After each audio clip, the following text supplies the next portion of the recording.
Live from New Delhi, you're watching DD India Live, India's voice to the world. I'm Mark Lynn. Namaskar. Coming up in the next 30 minutes.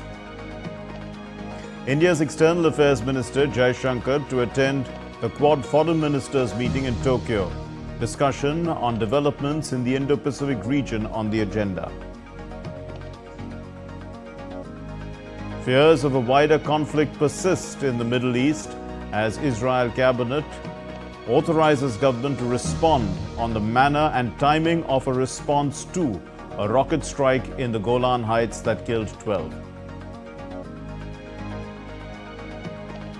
With a 100-day sprint to the US presidential election, Kamala Harris and Donald Trump spent Sunday letting their allies stump for them. Kamala Harris's campaign raises $200 million in a week. Venezuelans vote in an election as the opposition challenges President Madura's grip on power.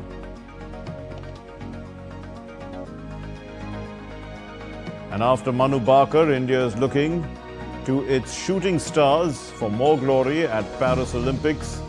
Billion hopes pin on Arjun Babuta and Ramita Jindal in the men's and the women's 10-meter air rifle final event at Paris.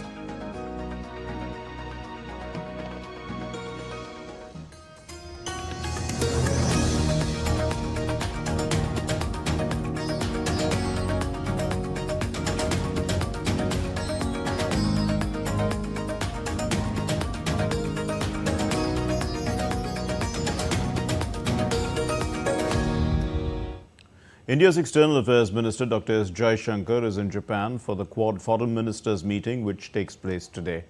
Quad Foreign Ministers, they are focusing on strengthening cooperation in the Indo-Pacific. The External Affairs Minister will hold discussions with his counterparts from Australia, Japan and the United States. The meet is expected to lay the foundation for the Quad Leaders Summit to be held in India later this year. On the sidelines of the Quad meet, Dr. Jai Shankar met his Australian counterpart, Senator Penny Wong, in Tokyo on Monday. Both the leaders spoke about further steps to intensify bilateral ties, including in security, trade and education. Also, they discussed deepening practical cooperation across the Indo-Pacific. On Sunday, Dr. Jai Shankar had met the U.S. Secretary of State Anthony Blinken and held a comprehensive discussion on Indo-U.S. bilateral relations on the sidelines of the Quad meeting. Earlier on Sunday, the minister had unveiled a bust of Mahatma Gandhi at the Freedom Plaza in Edogawa in Tokyo. Paying homage to the father of the nation, Jai Shankar said that solutions don't come on the battlefield and that no era is an era of war.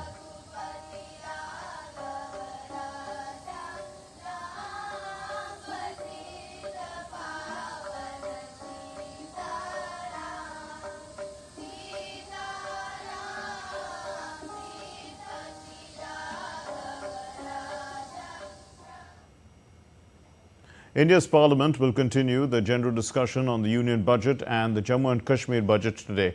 Private members' business is also scheduled in both houses.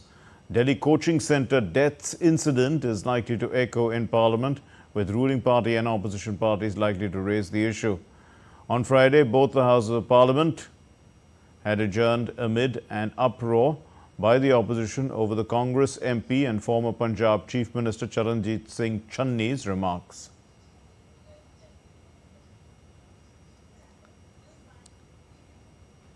Taking a major step after 3 UPSC aspirants had died due to flooding of a basement at a coaching institute in the national capital, the Municipal Corporation of Delhi has sealed the basements of 13 civil services institutes. The corporation's crackdown against properties violating building bylaws has come in response to the harrowing incident that occurred on Saturday evening, triggering massive protests by students across the capital. The students continued their protest into the early hours of Monday as well, demanding justice and appropriate action from the government. The students are protesting. They are demanding strict action against each and every government authority responsible for the disaster. They want steps to be taken to stop further waterlogging and electric wires in the area. They also demanded severe punishment for coaching centers and landowners who are running libraries and coaching programs in basements. In light of this tragic incident, a plea has been filed as well in the Delhi High Court. The plea seeks a directive for the Municipal Corporation of Delhi to implement immediate measures to prevent similar incidents in the future. The court's intervention aims to address and mitigate issues related to waterlogging and to improve safety conditions.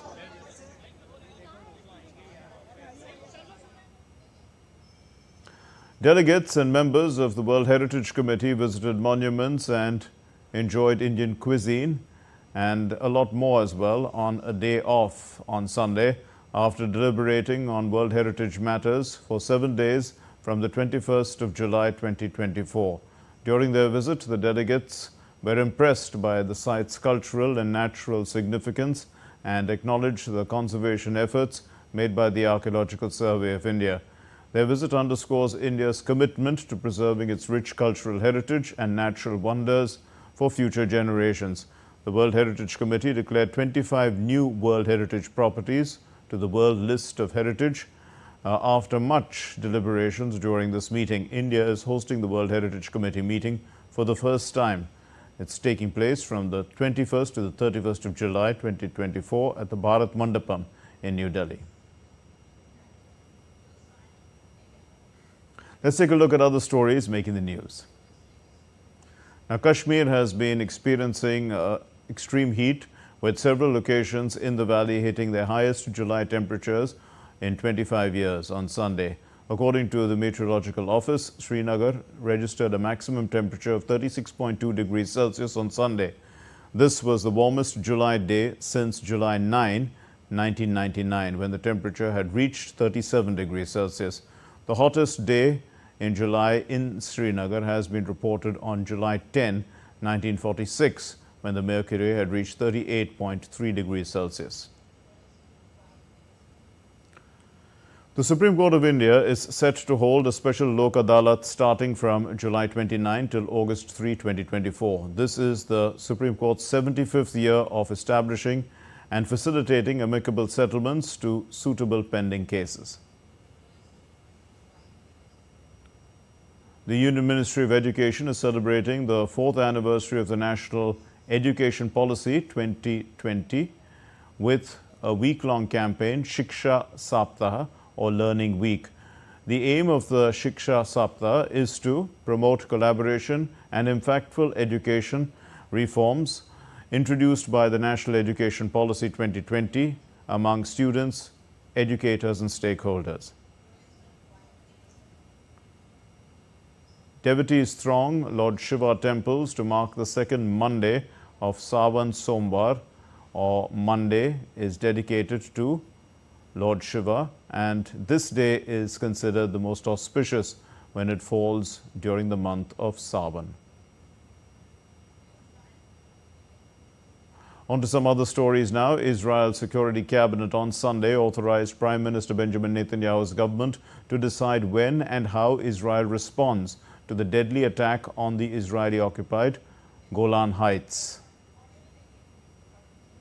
After the meeting of Israel's Security Cabinet ended, Netanyahu's office said that the cabinet authorized the Prime Minister and the Defense Minister to decide on the matter and the manner and timing of the response. Israel said that Hezbollah will pay the price after a rocket attack at the Golan Heights killed 12 children, for which Tel Aviv has blamed a terror group. Israel's Defense Minister Gallant pledged a heavy response during a visit to the town of Majd al-Shams near the Syrian and Lebanese borders. Hezbollah denied responsibility for the attack on Majd al-Shams on Saturday, the deadliest in Israel or Israeli-occupied territory since Hamas's October 7 assault had sparked a conflict in Gaza. Hezbollah was on high alert and had cleared some key sites in both Lebanon's south and eastern Bekaa Valley in case of an Israeli attack. Several flights, either arriving or departing Beirut Rafik al-Hariri International Airport in Beirut on Sunday were either delayed or cancelled. Lebanon's MEA Airlines cancelled all flights to and from Beirut International Airport on Sunday, citing an insurance issue. And we come now to the background of this, and let's take a look at some of this. Why are Israel and Hezbollah fighting? Let's take a look at this. Hezbollah began trading fire with Israel on October 8th, a day after the Hamas attack. Hezbollah says that it will not halt its attacks on Israel unless a ceasefire in Gaza comes into force. Israel and Hezbollah have fought numerous wars. The last was in 2006. Israel has long viewed Hezbollah as the biggest threat at its borders and has been deeply alarmed by its growing arsenal and foothold in Syria. Hezbollah was founded by Iran's Revolutionary Guards in 1982 to fight Israeli forces that had invaded Lebanon that year. Let's look at the impact of the Israel-Hezbollah clash. Thousands have been forced to flee their homes on both sides of the border. Israeli airstrikes pounded areas where Hezbollah operates in Lebanon and Syria. Israel has also occasionally hit elsewhere, notably killing a senior Hamas commander in Beirut on January 2. Israeli strikes have killed about 350 Hezbollah members in Lebanon. The Israeli military says after Saturday's attack, the death toll among civilians killed in Hezbollah attacks has risen to 23 since October, along with at least 17 soldiers. Hezbollah denies it was responsible for Saturday's attack. Let's look at the escalation as well. Now, Israeli Prime Minister Netanyahu warned in December that Beirut would be turned into Gaza if Hezbollah started an all-out war. Hezbollah has previously signaled it is not seeking to widen the conflict, while also saying that it is ready to fight any war imposed on it. Hezbollah's deputy leader, Sheikh Naim Qasim, said that any move by Israel to expand the conflict would be met by devastation, destruction, and displacement in Israel. The United States, which deems Hezbollah a terrorist organization, has been at the heart of diplomatic efforts to ease the conflict. Hezbollah has signaled its eventual openness to an agreement that benefits Lebanon, and Israel has also said that it would prefer a diplomatic settlement that would restore security in the north, although it says that it is also prepared for a military offensive to achieve the same goal. Turkey's President Tayyip Erdogan indicated on Sunday the possibility of Turkey intervening in Israel that's akin to its previous actions in Libya and Nagorno-Karabakh. Erdogan, who has been a fierce critic of Israel's offensive in Gaza, started discussing about it during a speech praising his country's defense industry. He did not provide specific details about the nature of the intervention. Erdogan's comments come after he previously called on the Islamic world to take action against Israel. In 2020, Turkey sent military personnel to Libya in support of the United Nations recognized government of the National Accord of Libya. Turkey has denied any direct role in Azerbaijan's military operations in Nagorno-Karabakh, but said last year that it was using all means, including military training and modernization, to support its close ally.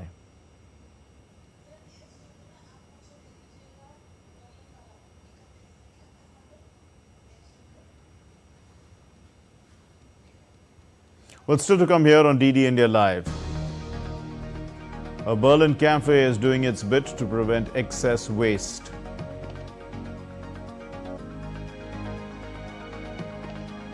Thousands of firefighters are battling a massive blaze in California. And it is World Tiger Day. We look at the majestic creature and its habitat.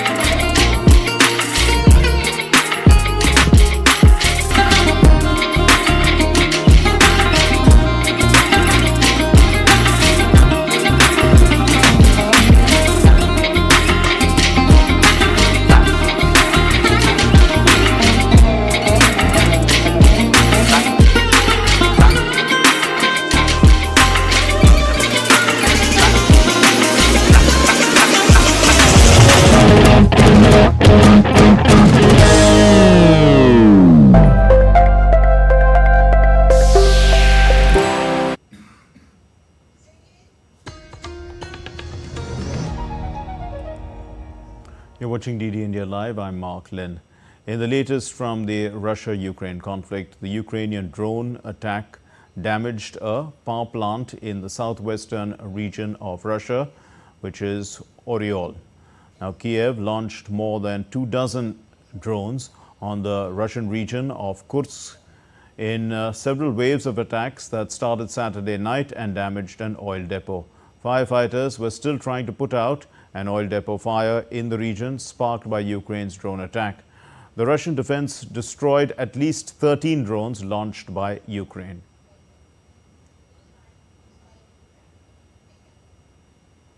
News from the United States. In just 100 days left for the elections in the United States, and both contenders for the presidential post are working hard to consolidate their vote banks and accumulate resources for the campaign. As the mood of the nation is taking a swing, there's a neck-and-neck contest that's expected in the U.S. presidential elections. This week, we take a look at more intensified campaigns and also the U.S. race for the president. The former U.S. President Trump has vowed that he will do more outside rallies across the country, and he's not going to be intimidated by gunshots. The Democratic presidential candidate Kamala Harris has managed to raise $200 million to intensify her campaign. The U.S. Vice President Harris also signed 170,000 new volunteers at the end of the week to spread the campaign for her across the states. Now, some polls in the U.S. show sharp rise in the Democrat support in comparison to what it was earlier during Biden's candidacy, giving a red herring for the Republican candidate and former President Donald Trump. Now, to face the new situation, Trump is expected to further deepen his campaign and consolidate his core vote bank since Monday.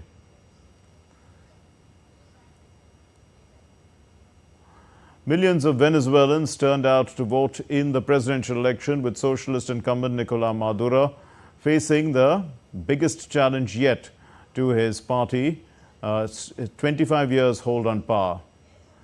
Polls closed on Sunday in Venezuela's most consequential election in a quarter century of socialist party rule, with Venezuelan President Nicolás Maduro confident of victory even as the opposition has attracted impassioned support and warned of possible irregularities. The opposition leader, Maria Corina Machado, has been the star of the coalition campaign, even though she has been banned from holding office.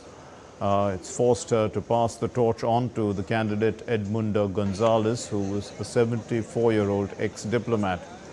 As polls have closed, the results are expected to emerge with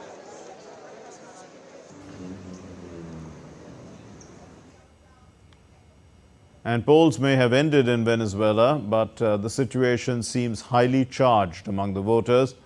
On the parallels of polling in Venezuela, tensions rose outside a few polling stations in Caracas, where queuing voters faced off and clashed as they waited for the doors to open.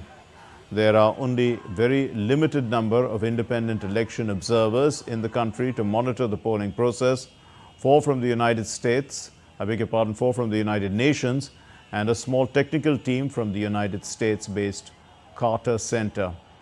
The basis of the tensions in the country during the polls is a statement by incumbent Maduro when he said that Venezuela has the world's most transparent electoral system and has warned of a bloodbath if he loses. Rapidly growing wildfire in Northern California has left thousands of firefighters battling after the blaze doubled in size within 24 hours. By Saturday afternoon, the park fire had burnt over 350,000 acres north of Sacramento, the state capital, according to the California Department of Forestry and Fire Protection. More humid weather was predicted for the area, which might aid in efforts to contain the fire spread. 134 structures were destroyed in the fire. Many towns throughout numerous countries, many parts of the country, in the counties there, they received warnings and orders to evacuate.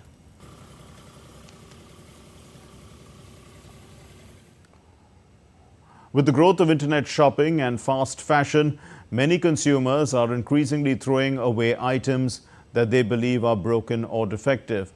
But the ease of replacing goods also has a big environmental impact. From extra waste to landfill to high emissions from transporting freight, one cafe in Berlin is hoping to help change that, putting a big emphasis on repairs instead of replacements. From the German capital, DD India's Trent Murray has the story.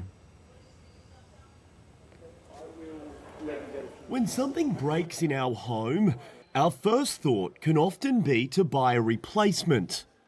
But what if, through the generosity of volunteers, you could get some free assistance to repair instead of replace? That's the idea behind this Berlin Repair Cafe. We are trying to extend the life cycle of our possessions, no matter if it's electronics or textiles. They can come here with an apparently defective electronic item, and then our volunteers will look at it and will do whatever we can to bring it back to life. This once-a-week service relies on the big-heartedness of some very helpful retirees. Men like Norbert Bernig, coming every Thursday, tools in hand, ready to help repair. The message, before I buy the new one, must one man looking at this defect thing. And when this man say, okay, waste, then you can buy a new. The most people have no time, and so they say, oh, this is so very old. Very old is 1 year.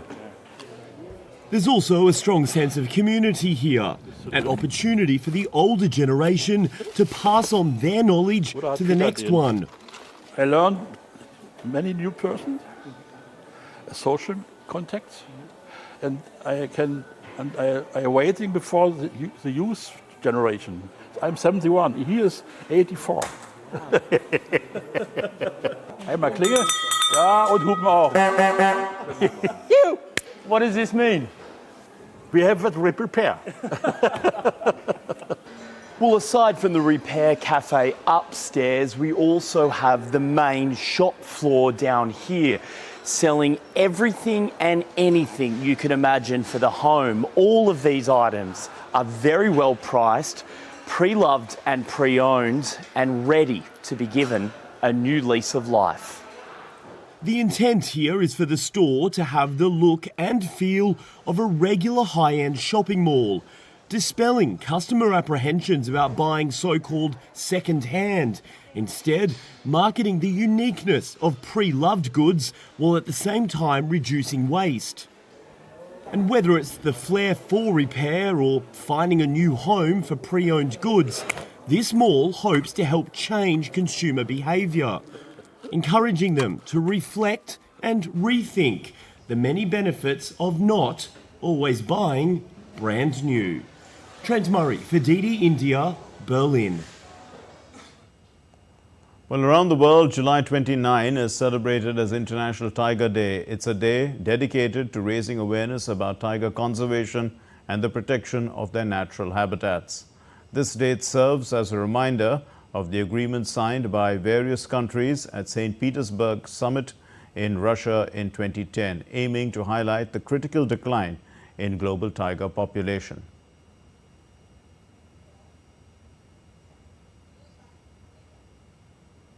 And in the Olympics, after Manu Bhaker, India is looking to its shooting stars for more glory. In Paris, there are a billion hopes that are pinned on Arjun Babuta and Ramita Jindal in the men's and the women's 10-meter air rifle event, which is the final in Paris Olympics.